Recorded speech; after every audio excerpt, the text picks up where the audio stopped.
Hi guys, ഞാൻ ഇന്നിവിടെ പരിചയപ്പെടുത്തുന്ന കാര്യം ഡയോഡിനെ കുറിച്ചാണ്. അപ്പോൾ ഡയോഡിൻ്റെ എല്ലാ കാര്യങ്ങളും എന്നുവെച്ചാൽ വർക്കിംഗ്, അത് എത്ര ടൈപ്പ് ഉണ്ട്, അതിൻ്റെ യൂസേജ്, ഈ മൂന്ന് കാര്യം ഞാൻ ഇതിനകത്ത് വിവരിക്കുന്നുണ്ട്. അപ്പോൾ എല്ലാവരും വീഡിയോ മുഴുവനായിട്ട് കാണണം, എന്നാൽ മാത്രമാണ് നിങ്ങൾക്ക് ഡയോഡിനെ കുറിച്ച് വ്യക്തമായിട്ട് നിങ്ങൾക്ക് മനസ്സിലാവുള്ളൂ. അപ്പോൾ വീഡിയോ സ്കിപ്പ് ചെയ്യാതെ നിങ്ങൾ കാണാം, മാക്സിമം സബ്സ്ക്രൈബ് ചെയ്യുക. പിന്നെ എന്തെങ്കിലും ഡൗട്ടുകൾ ഉണ്ടെങ്കിൽ നിങ്ങൾ കമൻറ്റ് ചെയ്യുക, അപ്പോൾ ഞാൻ അതിന് റിപ്ലൈ തന്നിരിക്കും. അപ്പോൾ നമുക്കിനി വീഡിയോയിലേക്ക് പോകാം. ഇന്നിവിടെ ഡയോഡിനെ കുറിച്ചാണ് മുഴുവനും പറയുന്നത്. അപ്പോൾ അതിൻ്റെ യൂസേജ് എന്താ, എത്ര ടൈപ്പ് ഉണ്ട്, പിന്നെ അതിൻ്റെ വർക്കിംഗ്, ഈ മൂന്ന് കാര്യമാണ് ഇവിടെ വിവരിക്കുന്നത്. അപ്പോൾ ഫസ്റ്റ് ഇപ്പോൾ നമ്മൾ യൂസേജ് എടുക്കുകയാണെങ്കിൽ എന്തിനാണ് ഡയോഡ് ഒരു സർക്യൂട്ടിൽ ഉപയോഗിക്കുന്നത് വെച്ചാൽ, ഇലക്ട്രിക്കൽ സർക്യൂട്ടിൽ വൈദ്യുതി പ്രവാഹം ഒരു ദിശയിലേക്ക് മാത്രം ഒഴുക്കിയിടുന്നതിനാണ് ഡയോഡ് യൂസ് ചെയ്യണത്. എന്നുവെച്ചാൽ വൺ ഡയറക്ഷൻ മാത്രമേ ഉള്ളൂ. ഇപ്പോൾ ഇത് കോമൺ ആയിട്ട് നമ്മൾ കാണുന്ന ഒരു ഡയോഡിൻ്റെ സിമ്പിളാണ്, റെക്ടിഫയർ ഡയോഡാണിത്. ഏത് ഡയോഡ് എടുത്താലും രണ്ട് ലെഗുകൾ മാത്രമേ ഉണ്ടാവുള്ളൂ, ഒന്ന് ആനോഡും കാഥോഡും. എന്നുവെച്ചാൽ ആനോഡ് എന്ന് പറഞ്ഞാൽ പോസിറ്റീവും, കാഥോഡ് എന്ന് പറഞ്ഞാൽ നെഗറ്റീവും. ഇപ്പോൾ നമ്മൾ ഇവിടുന്ന് സപ്ലൈ കൊടുക്കുന്ന സമയത്ത് കറണ്ട് ഫ്ലോ ഓട്ടോമാറ്റിക്കായിട്ട് ഇങ്ങടേക്കാണ് നടക്കണത്. കറണ്ട് ഫ്ലോ ആനോഡിൽ നിന്ന് കാഥോഡിലേക്ക്. ഇതിപ്പോൾ എത്ര ടൈപ്പ് ഉണ്ടെന്ന് നമ്മൾ പറഞ്ഞില്ലേ. ഇപ്പോൾ കുറേ ടൈപ്പ് ഉണ്ട്, പക്ഷേ നമ്മൾ മെയിനായിട്ട് ഉപയോഗിക്കുന്ന 3 ഡയോഡുകളാണ് ഇതൊക്കെ: റെക്ടിഫയർ ഡയോഡ്, സന ഡയോഡ്, പിന്നെ സ്കോട്ട്കി ഡയോഡ്. ഇപ്പോൾ ഞാൻ അതിൻ്റെ യൂസേജ് എന്താ എന്ന് വെച്ചാൽ, വൺ ഡയറക്ഷനിലേക്ക് മാത്രമേ ഇതിൻ്റെ ഫ്ലോ ഉണ്ടാവുള്ളൂ. യൂസേജ് അത് മാത്രമേ ഉള്ളൂ, വൺ ഡയറക്ഷനിൽ മാത്രം കറണ്ടിനെ ഫ്ലോ ചെയ്യിപ്പിക്കുക. പിന്നെ എത്ര ടൈപ്പ് ഉണ്ടെന്ന് വെച്ചാൽ 3 പിന്നെ വേറെ ടൈപ്പുകളുണ്ട്, പക്ഷേ മെയിനായിട്ട് ഈ 3 എല്ലാ സർക്യൂട്ട് ബോർഡിലും കോമൺ ആയിട്ട് ഉപയോഗിക്കുന്ന ഡയോഡുകൾ. അപ്പോൾ ഇതിൻ്റെ വർക്കിംഗ് സെക്ഷനിലേക്കാണെന്ന് വെച്ചാൽ മൂന്നാമത്തെ കാര്യത്തിലേക്ക് കിടക്കുകയാണെങ്കിൽ, സിമ്പിളായിട്ട് നിങ്ങൾ ഈ ഗ്രാഫ് ഒന്ന് മനസ്സിലാക്കി വയ്ക്കുക. ഞാനിപ്പോൾ ഇത് അവസാനമാണ് കാട്ടേണ്ടത്, പക്ഷെ നിങ്ങൾക്ക് ഞാനൊന്ന് ആദ്യം കാട്ടിത്തരാണ്. അത് നിങ്ങൾക്കൊന്ന് പിക്ചർ നിങ്ങളൊന്ന് മനസ്സിൽ വിചാരിച്ച് വയ്ക്കുകയാണെങ്കിൽ നിങ്ങൾക്കിത് സിമ്പിളായിട്ട് മനസ്സിലാവും പറയുന്നതൊക്കെ. PN ജംഗ്ഷനും സെനർ ഡയോഡ് എന്നുവെച്ചാൽ ഈ റെക്ടിഫൈഡ് ഡയോഡാണ് ഈ PN ജംഗ്ഷൻ ഡയോഡ് എന്ന് പറയണത്. പിന്നെ സെനർ ഡയോഡും, ഈ രണ്ടും സെയിമാണ്, സെയിം പ്രിൻസിപ്പിളാണ് ഈ 2 ഡയോഡിലും നടക്കുന്നത്. പക്ഷേ സ്കോട്ട്കി ഡയോഡ് മാത്രം ചെറിയ വ്യത്യാസമുള്ളൂ.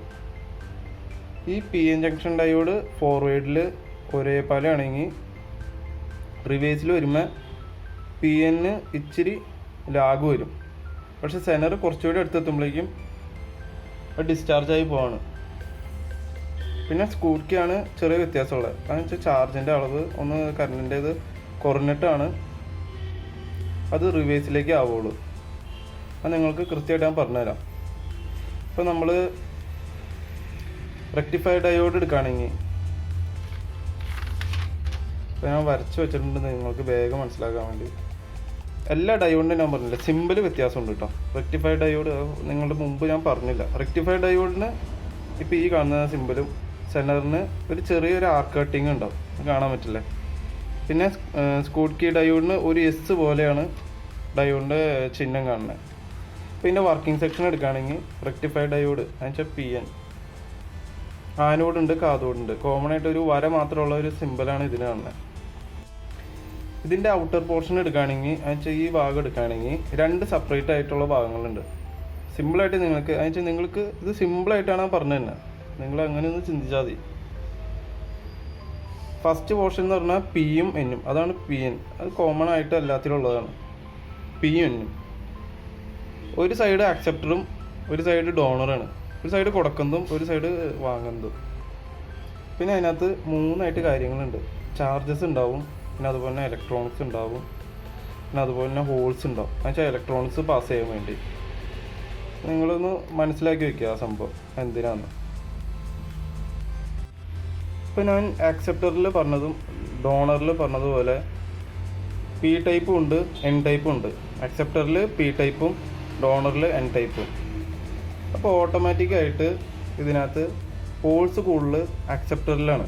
എന്നുവെച്ചാൽ വാങ്ങണ ആ സെല്ലിനകത്താണ് ഹോൾസ് കൂടുതൽ. പക്ഷേ ഡോണറിൽ സെൽസിൻ്റെ അളവ് കുറവാണ്. എന്നുവെച്ചാൽ ഹോളിൻ്റെ അളവ് കുറവും പിന്നെ ഇലക്ട്രോണിക്സിൻ്റെ അളവ് കൂടുതലും ഡോണറിൽ, വാങ്ങണവരുടെയിൽ ഇലക്ട്രോണിക്സിൻ്റെ അളവ് കുറവാണ്. അപ്പോൾ ഇതിനകത്ത് P ടൈപ്പിൽ ഹോൾസ് കൂടുതലും N ടൈപ്പിൽ ഹോൾസ് കുറവാണ്. അപ്പോൾ ഓട്ടോമാറ്റിക്കായിട്ട് മെറ്റീരിയൽസ് എല്ലാം കൂടുതലുള്ളിടത്തുനിന്ന് കുറവുള്ള സ്ഥലത്തേക്കാണ് പോകാൻ താല്പര്യം. അപ്പോൾ കൊടുക്കുന്ന ആറ്റം പോസിറ്റീവും വാങ്ങുന്ന ആറ്റം നെഗറ്റീവും ആയിരിക്കും. ഇപ്പോൾ ഈ ഫിഗറിനകത്ത് കാണാൻ പറ്റും. ഇത് നിങ്ങൾക്ക് മനസ്സിലാക്കാൻ വേണ്ടിയാണ്. ഇത് ആ പ്രോസസ്സിങ് നടന്ന ശേഷമുള്ളതാണ്. എന്നുവെച്ചാൽ ഈ ഹോൾസിൽ കൂടെ ഇപ്പോൾ ഈ ഹോൾസില്ലേ, ഈ ഹോൾസിൽ കൂടെ ആറ്റംസ് കൈമാറാണ്. അപ്പോൾ ഇതിനകത്തുനിന്നും ആറ്റംസ് ഇങ്ങോട്ടേക്ക് പാസ് ചെയ്യും ഈ ഹോൾസിൽ കൂടെ. ഇതിനകത്ത് ഹോൾസ് കുറവാണ്. അപ്പോൾ ഇതിനകത്ത് ഓട്ടോമാറ്റിക്കായിട്ട് ഇവിടെ ഇത് രണ്ടിൻ്റെ ഇടയിലായിട്ട് ഒരു ഡിപ്ലീഷൻ റീജിയൻ ക്രിയേറ്റ് ചെയ്യും. അപ്പോൾ ഈ സൈഡിൽ പോസിറ്റീവ്, എന്നുവെച്ചാൽ ഈ പോസിറ്റീവ് സൈഡിൽ പോസിറ്റീവിൻ്റെ ചാർജും നെഗറ്റീവിൻ്റെ ചാർജാണ് തന്നെ. അപ്പോൾ ഓട്ടോമാറ്റിക്കായിട്ട് ഇതിനകത്ത് ഡോണറിലാണ് പോസിറ്റീവിൻ്റെ അളവ് കൂടുതൽ, പക്ഷേ നെഗറ്റീവിൽ ഇതിൻ്റെ ഹോൾസാണ് വലുത്. ഇലക്ട്രോൺസ് കൂടുതൽ ഇവിടെയും, നെഗറ്റീവിൽ അതിൻ്റെ ആക്സെപ്റ്ററിൽ ഹോൾസിൻ്റെ അളവ് കൂടുതലുമാണ്. അപ്പോൾ ഓട്ടോമാറ്റിക്കായിട്ട് ഞാൻ പറഞ്ഞ പോലെ ഈ കൂടുതലുള്ളിടത്തു നിന്ന് കുറവുള്ളിടത്തേക്ക് പാസ് ചെയ്യാൻ നോക്കും. അപ്പോൾ ഈ ഡിപ്ലീഷൻ റീജിയനിൽ രണ്ട് ചാർജസ് രൂപപ്പെടും, നെഗറ്റീവും പോസിറ്റീവും. അപ്പോൾ ഇതിനകത്ത് ഹോൾസ് കൂടുതലുള്ളതുകൊണ്ട് ഇലക്ട്രോൺസ് കൂടുതൽ പാസ് ചെയ്യുമ്പോൾ ഈ നെഗറ്റീവിൽ ഈ പോസിറ്റീവ്, ഈ ഡോണറിൻ്റെ ഈ ചാർജസ് ഫില്ലാവും. അപ്പോൾ ഇവിടെ ഒരു ഡിപ്ലീഷൻ റീജിയൻ ക്രിയേറ്റ് ചെയ്യാണ്. അപ്പോഴാണ് ഈ സാധനം പൂർവ്വസ്ഥിതിയിലായിട്ട് വർക്ക് ചെയ്യാൻ തുടങ്ങുന്നത്, ഡയോഡിൻ്റെ ഒരു ധർമ്മത്തിലേക്ക് തന്നെ. അത് സംഭവം എന്ന് വെച്ചാൽ നമ്മളിപ്പോൾ ഒരു ബാറ്ററി എടുക്കുകയാണെങ്കിൽ തന്നെ പോസിറ്റീവ് നെഗറ്റീവ് ടു പോസിറ്റീവ് അങ്ങനെയാണ് കണക്ട് ചെയ്യണത്. ആ ഒരു സെറ്റപ്പ് തന്നെയാണ് ഇവിടെ നടക്കുന്നത്. ഇവിടുന്ന് പോസിറ്റീവ് ചാർജ് നമ്മൾ കൊടുക്കുമ്പോൾ ഈ നെഗറ്റീവിലേക്ക് കണക്ട് വരും.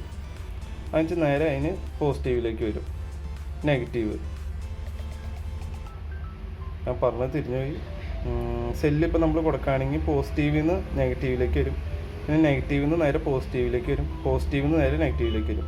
അങ്ങനെ അതിന് ഒരു ശൃംഖല പോലെ അതിന് ചാർജുകൾ ഇങ്ങനെ കൊടുത്തുവിടും. ആ സമയത്ത് ഈ സാധനത്തിന് നമ്മൾ റിട്ടേൺ റിവേഴ്സ്, അതിന് ഡയോഡുകൾക്ക് എപ്പോഴും ഒരു ഫോർവേഡും റിവേഴ്സ് എന്ന് പറഞ്ഞ ഒരു ഓപ്ഷൻ മാത്രമേ ഉള്ളൂ. അതിൻ്റെ ഫോർവേഡ് ഇപ്പോൾ ഒരു സർക്യൂട്ടിൽ കൊടുക്കുന്ന സമയത്ത് പെട്ടെന്ന് ആ സർക്യൂട്ടിൽ റിവേഴ്സ് ഡയറക്ഷൻ വരും. എന്നുവെച്ചാൽ ഗ്രാഫിൻ്റെ അനുസരിച്ച് അതിൻ്റെ റിവേഴ്സിൻ്റെ ഒരു വോൾട്ടേജ് തിരിച്ചു വരും. അപ്പോൾ ആ സമയത്ത് ഡയോഡുകൾ അത് ബ്ലോക്ക് ചെയ്യണം. അപ്പോൾ ഈ ബ്ലോക്ക് ചെയ്യുന്നത് ഈ പി എൻ ജംഗ്ഷനിൽ അളവ് കുറവാണ്. അതാണ് ഞാൻ ഗ്രാഫ് നിങ്ങളുടെ അടുത്ത് നിന്ന് ഓർത്ത് വയ്ക്കാൻ പറഞ്ഞത്. അത് സിമ്പിളായിട്ട് മനസ്സിലാവും. എന്നുവെച്ചാൽ റിവേഴ്സ് വരുമ്പോൾ ഇവിടെ ഓട്ടോമാറ്റിക്കായിട്ട് ചാർജ് രൂപപ്പെട്ടിട്ടുണ്ടെന്ന് പറഞ്ഞില്ലേ, ഇത് ഡിക്രീസ് ആയിട്ട് വരാൻ വേണ്ടി കുറച്ച് സമയം എടുക്കും. അതാണ് ഞാൻ ഇവിടെ പി എൻ ജംഗ്ഷനിൽ വന്നപ്പോൾ കാട്ടി തന്നെ. ഇവിടെ ഇങ്ങനെ സാധാരണ സഡൻ ആയിട്ട് ഒരു ബ്രേക്കിംഗ് ഉണ്ട്, അത് വിട്ട് ഒരു കേവ് കണ്ടോ, അത് ഈ ചാർജസ് കുറഞ്ഞു വരുമ്പോഴാണ് ഇത് റിവേഴ്സിൽ കൃത്യമായിട്ട് ബ്ലോക്ക് ചെയ്യണേ. അതിന് കുറേ ദൂഷ്യങ്ങളുണ്ട് ഈ കേവായിട്ട് വന്നതിന്. അതെന്ന് വെച്ചാൽ ഈ സെനർ ഡയോഡ് ഞാൻ പറയുമ്പോൾ കൃത്യമായിട്ട് മനസ്സിലാക്കി തരാം. അതെന്ന് വെച്ചാൽ നമുക്കിപ്പോൾ റിവേഴ്സ് ഫോർവേഡ് ഇപ്പോൾ എങ്ങനെ കൊടുത്താലും കുഴപ്പമില്ല, റിവേഴ്സ് ടൈം വരുന്ന സമയത്ത് ഹൈ വോൾട്ടേജോ ഹൈ കറണ്ട് എന്തെങ്കിലും വരികയാണെങ്കിൽ ഈ കേവ് ബ്ലോക്ക് ചെയ്യണ അളവ് കൂടും. അപ്പോൾ ഈ സാധനത്തിന് ഡാമേജ് വരും. ഡാമേജ് വരുന്ന സമയത്ത് ഈ ഡയോഡ് കത്തിപ്പോവോ പൊട്ടിത്തെറിക്കോ ഷോർട്ടാവോ അങ്ങനെ എന്തെങ്കിലുമൊക്കെ പ്രശ്നങ്ങൾ വരും. ഇനി അടുത്ത് നമ്മൾ പഠിക്കാൻ പോണ കാര്യം സെനർ ഡയോഡിനെ കുറിച്ചാണ്. സെനർ ഡയോഡും റെക്ടിഫൈഡ് ഡയോഡുമായിട്ട് ചെറിയ സാമ്യമുണ്ട്. അതെന്താ സംഭവം എന്ന് വെച്ചാൽ ഫോർവേഡ് ഡയറക്ഷനിൽ സെനർ ഡയോഡും റെക്ടിഫൈഡ് ഡയോഡും സെയിമാണ്. പക്ഷേ റിവേഴ്സ് വന്ന സമയത്ത് മാത്രമേ ഉള്ളൂ സെനർ ഡയോഡിന് ഇച്ചിരി ബ്രേക്കിംഗ് കപ്പാസിറ്റി ഇച്ചിരി കൂടുതലാണ്. അതെന്താ സംഭവം എന്ന് വെച്ചാൽ ഇത്രേ ഉള്ളൂ, ഒറ്റ പോയിൻ്റേ ഉള്ളൂ. സെനർ ഡയോഡിന് ബ്രേക്കിംഗ് ടൈമിൽ 1.8 വോൾട്ടേജ് മുതൽ 200 വോൾട്ടേജ് വരെ കപ്പാസിറ്റി ഉണ്ട്. പക്ഷേ റെക്ടിഫൈഡ് ഡയോഡിന് അതില്ല. അതാണ് ഇതിൻ്റെ ഒരു ഡിഫറൻസ് വന്നില്ലേ. ഇപ്പോൾ ഈ ഇതുമായിട്ടൊരു ഡിഫറൻസ് ഇല്ലേ, അതാണ്. അപ്പോൾ ഇതിൻ്റെ അളവ് കൂടുന്നതനുസരിച്ച് ഈ റെക്ടിഫൈഡ് ഡയോഡ് കത്തിപ്പോവും. അതാണ് ഞാൻ നേരത്തെ പറഞ്ഞത്. ഈ ഹൈ ബ്രേക്കിംഗ് കപ്പാസിറ്റി ഉള്ള സ്ഥലങ്ങളിൽ വരുമ്പോൾ ഈ റെക്ടിഫൈഡ് ഡയോഡുകൾ ഉപയോഗിക്കാൻ പറ്റില്ല. അപ്പോൾ അവിടെയാണ് നമ്മൾ സെനർ ഡയോഡുകൾ ഉപയോഗിക്കുന്നത്. കാരണം വെച്ചാൽ ഇതിന് റിവേഴ്സ് ടൈമിലുള്ള കപ്പാസിറ്റി 1.8 വോൾട്ട് മുതൽ 200 വോൾട്ട് വരെ ഉണ്ട്. പക്ഷേ ഈ റെക്ടിഫൈഡ് ഡയോഡിന് ആ കഴിവില്ല. ഇത് മാത്രമേ ഉള്ളൂ ഈ സെനർ ഡയോഡിൻ്റെ ഒരു പ്രത്യേകത.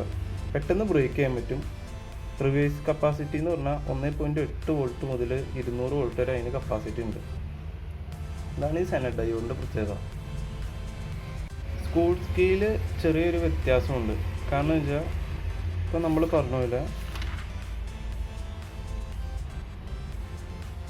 വേഗം ഇത് ഓണാകും. പക്ഷേ ഇത് ഓഫ് റിവേഴ്സ് ടൈമിൽ വരുന്ന സമയത്ത് ഒരു ചെറിയൊരു വോൾട്ടേജ് ഡ്രോപ്പ് കാണുന്നുണ്ട്.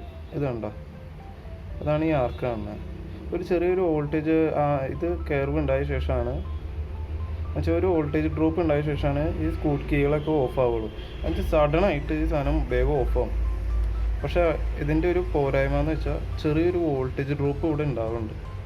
അതാണ് ഈ സ്പോർട്സ് കീയിൽ മാത്രം ഉള്ള പ്രശ്നം. പക്ഷേ ഭയങ്കര ഷാർപ്പായിട്ട് ഈ സാധനം ഇതുണ്ടോ, സ്ട്രെയിറ്റ് ലൈനാണ്. വേഗം സ്ട്രെയിറ്റ് ലൈനിൽ തന്നെ വന്നിട്ട് വേഗം എൻഡിങ് ഭയങ്കര ഷാർപ്പായിരിക്കും. ഇതാണ് ഈ സ്പോർട്സ് കീയുടെ ഏറ്റവും വലിയ പ്രത്യേകത. അപ്പോൾ ഡയോഡിനെ കുറിച്ച് ഇത്രയൊക്കെ മെയിനായിട്ട് പറയാനുള്ളൂ. അപ്പം നിങ്ങൾക്ക് വ്യക്തമായിട്ട് മനസ്സിലായിട്ടുണ്ടെങ്കിൽ പറയുക, അല്ലെങ്കിൽ ഞാൻ ഇതിനെ സെപ്പറേറ്റ് ആയിട്ട് ഇപ്പോൾ റെക്ടിഫയറോ സെനറോ സ്കോട്ട് കീയോനെ കുറിച്ച് എന്തെങ്കിലുമൊക്കെ സെപ്പറേറ്റ് ആയിട്ട് വീഡിയോ ഇടണമെങ്കിൽ നിങ്ങൾ പറയാം.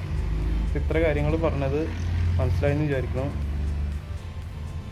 റെക്ടിഫൈ ഡയോഡും സെനറും നമ്മൾ സാധാരണ നോർമലായിട്ട് ഉപയോഗിക്കുന്നത്. പിന്നെ അതിൻ്റെ സിമ്പിളുകൾ, ഇത് എക്സാംസിനൊക്കെ മെയിനായിട്ട് നിങ്ങൾക്ക് ഇമ്പോർട്ടൻ്റ് ആവും. പിന്നെ റെക്ടിഫയറും സെനറും ഒന്ന് മനസ്സിലാക്കിയെടുത്താൽ ഈ സ്കോട്ട് കീയൊക്കെ നിങ്ങൾക്ക് വേഗം സുഖമായിട്ട് മനസ്സിലാക്കാമെന്നുള്ളൂ. ഈ ഗ്രാഫ് മാത്രം നിങ്ങളൊന്ന് ഓർത്തിരുന്നാൽ മതി. PN ജംഗ്ഷനിൽ ഫോർവേഡ് സെയിം ആയിരിക്കും, പക്ഷേ റിവേഴ്സ് വരുമ്പോൾ സെനറും റെക്ടിഫൈ ഡയോഡിനും വ്യത്യാസം ഉണ്ടാവും, ലീക്കേജ് വ്യത്യാസം ഉണ്ടാവും. എന്നുവെച്ചാൽ ഈ ബ്രേക്കിംഗ് ടൈമിനാണ് ഞാൻ കട്ട് ചെയ്യിക്കണത്, ബ്രേക്കിംഗ് ടൈമിന് വ്യത്യാസം ഉണ്ടാവും.